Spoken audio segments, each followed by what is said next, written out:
बहुत से लोगों ने ऑक्सीजन की कमी की वजह से अपनों को खोया। कोरोना में बने भयावह हालातों को देखने के बाद लोगों को ऑक्सीजन और पेड़ों की अहमियत का एहसास हुआ कि कितने जरूरी हैं, और फिर कई लोगों ने इस दिशा में बेहतरीन काम की। समाज में कई लोगों ने, गांवों ने कई पहल की ताकि भविष्य में फिर कभी ऐसे हालात ना बने। पिछले दिनों गांव सोंगरी में एक एनआरआई पिता ने अपनी बेटी की शादी में बारातियों को पौधे भेंट किए थे। अब बात करते हैं एक बिल्कुल नई रस्म की, जो गांव सिंगवाल में चलाई गई है और जिसमें गांव को हरा भरा बनाने के लिए हरी भरी रस्म शुरू की गई है। इस गांव में खास मौकों को और यादगार बनाने के लिए नया चलन शुरू किया गया है। यह चलन है पौधे लगाने का। अभी तक गांव के कई विवाहित जोड़े पौधे लगा चुके हैं, और जन्मदिन हो या फिर किसी की मृत्यु, उसके बाद ग्रामीण यहां पर पेड़ लगाते हैं, त्रिवेणी लगा चुके हैं।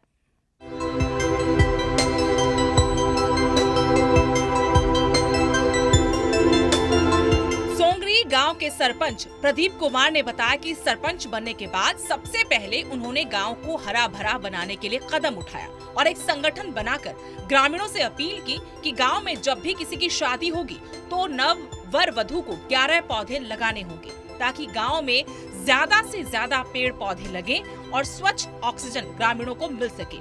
ये सिलसिला जन्मदिन और मृत्यु पर भी जारी रखा जाता है। हमने सोचा था कि जब गांव में सेवा करने का मौका देगा, मेरे को गांव ने सरपंच बना दिया, सेवादार बना दिया, तो मेरे मन में ख्याल आया क्यों नहीं, क्यों जब कोई गठजोड़ा 2 कमाने आता है, मंदिर में आता है, तो वो जगह खाली पड़ी होती है। जैसे आपने देखा कोरोना टाइम में बहुत दिक्कत है ऑक्सीजन की, तो वो मेरे मन में ख्याल था। तो मैंने मेरे जो युवा दोस्त हैं, मैंने बात शेयर करी। मेरे अंकल जी अनिल जो हरियाणा पुलिस में हैं, तो उन्होंने मेरा बहुत सहयोग किया इस चीज़ में। तो हमने गाँव में एक रीत चला दी कि जो भी गठजोड़ा, जो भी दूल्हा आएंगे, वो 11 पेड़ लगा के जाएंगे। इस हमारी मुहिम में 22 पेड़ लग चुके हैं जी। जिसकी भी शादी होगी हम 11 पेड़ लगवाएंगे। तो एक रिवाज होता है पुराने टाइम से, कैंची बोलते हैं, जैसे जाड़ी कैंची मारते हैं। तो हमारा स्थान है माता, वहाँ पे 1 किला ज़मीन खाली पड़ा हुआ है, तो हमने वहाँ शुरू कर दिया रिवाज ये कि जिसकी भी शादी होगी, जो गठचड़ा दो मारने आएगा वहाँ पे, तो 11 पेड़ लगाया जाएगा। तो एक नई रस्म, एक रीति रिवाज शुरू किया गया। हाँ जी, रीति रिवाज हमने शुरू किया है, और इससे पहले भी मैं 300 पेड़ लगा चुका हूँ, जो बड़े बरगद तैयार हो चुके पेड़ तैयार गाँव में। क्यों आए ये रिवाज, ये दिमाग गांव में, ये कहाँ से आई ये दिमाग? ये कुछ ये देखो जी, मैं थोड़ा सेवा भावना से जुड़ा हूँ, और जैसे कोरोना काल में आपने देखा, सबने देखा जी कि ऑक्सीजन की इतनी कमी थी, लोग तरस रहे थे, लोग पेड़ों में बैठ रहे थे, हाहाकार मची हुई थी, लोग शहर छोड़ के गाँव देख रहे थे। तो अब गांव ने मौका दिया, सेवादार सरपंच बनाया, तो मेरा फर्ज बनता है गांव के प्रति कि कम से कम जो अपने हाथ में चीज़ है, सरकार की चीज़ छोड़ें और पर्यावरण तो सुधारे कम से कम। इसमें मेरा बहुत सहयोग कर रहे हैं गाँव वाले। एक सिंगवाल सेवा समिति के नाम से एक संगठन बनाया गया है, जो अभी फिलहाल हमने क्रिएट किया, ग्रुप में बनाया कि हम पंचायत वाले मिलकर एक छोटा संगठन बनाएं। उसमें अंकल जी का हमने सहयोग मांगा कि अंकल जी इतनी कॉस्ट लगेगी, आप एक पार्क बनवा दो। एक मैसेज आएगा कि फिजूल की छोड़ के हम पेड़ पौधे लगाएंगे जितने वो ज़्यादा से ज़्यादा उसके। तो अंकल जी ने हमारा सहयोग किया, और गांव के जो नौजवान हैं, पंचायत मेंबरों ने और युवाओं ने मेरे साथ दिया। मरणोपरांत भी कुछ पेड़ लगाए जाते हैं किसी के मरने की याद में? हाँ जी, एक नरसी राम पंडित जी थे, मकान यहीं पे है, तो वो लुधियाना रहते हैं उनका परिवार। उन्होंने, मैंने उनको बात शेयर की कि आप ऐसा करो, तो उन्होंने उसकी जो 13वीं होती है उस दिन एक त्रिवेणी लगाई, 5 त्रिवेणी लगा रखी हैं। एक दादा परशुराम लोहार थे जो गांव के फेमस बंदे थे, उसकी याद में त्रिवेणी लगा रखी है हमने। तो किसी के मरणोपरांत त्रिवेणी लगाई जाएगी, और अगर किसी की शादी होगी तो 11 पेड़ लगाएंगे। हाँ जी, जैसे मेरी दादी की डेथ हुई थी ना, तो हमने चबूतरा बनवा पेड़ लगा रखे हैं तो जी। जन्मदिन पे भी कुछ ऐसा है? हाँ जी, जन्मदिन पे है जी। फिर अभी उदाहरण है, 17 तारीख का उदाहरण हमारे पास है। जो अनिल है हमारे हरियाणा पुलिस में, उसके लड़के का बर्थडे था, तो अंकल जी ने पूरा पार्क गिफ्ट कर दिया। 21,000 रुपये का पार्क लगवाया जी, उदाहरण है गाँव में। गांव वालों का कहना है कि कोरोना काल में ऑक्सीजन की कमी के कारण लोग तड़प तड़प कर मर रहे थे। इंसान सालों से जो गलती कर रहा था, वो क्यों दोहराई जाए।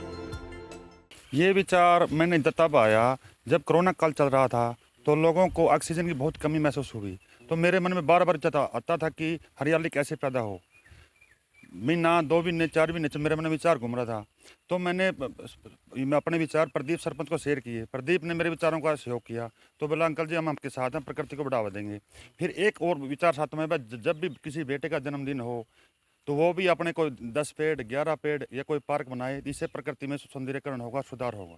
किस तरह की रस्म जो है वो, कौन कौन सी रस्में जो है वो शुरू की गई है गाँव में रस्म शुरू की गई है, जब किसी बच्चे का जन्मदिन हो, जन्मदिन के ऊपर फिजूल खर्ची छोड़ के प्रकृति को बढ़ावा दे, पेड़ पौधे लगाएं।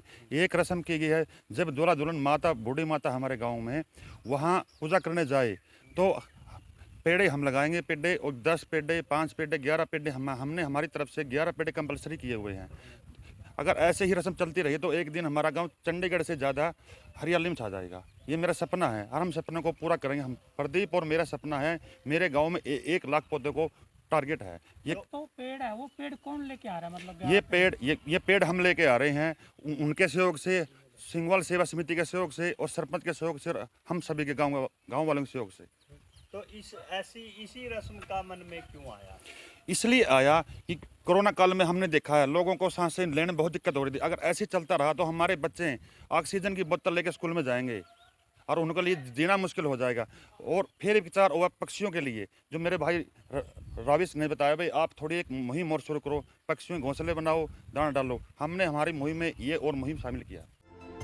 सोंगरी गांव की ये पहल बाकी गांवों के लिए भी मिसाल है। पर्यावरण की सुरक्षा हमारे अपने हाथों में है। सबको साथ लेकर आने वाली पीढ़ियों को हम रहने लायक पर्यावरण दे सकते हैं।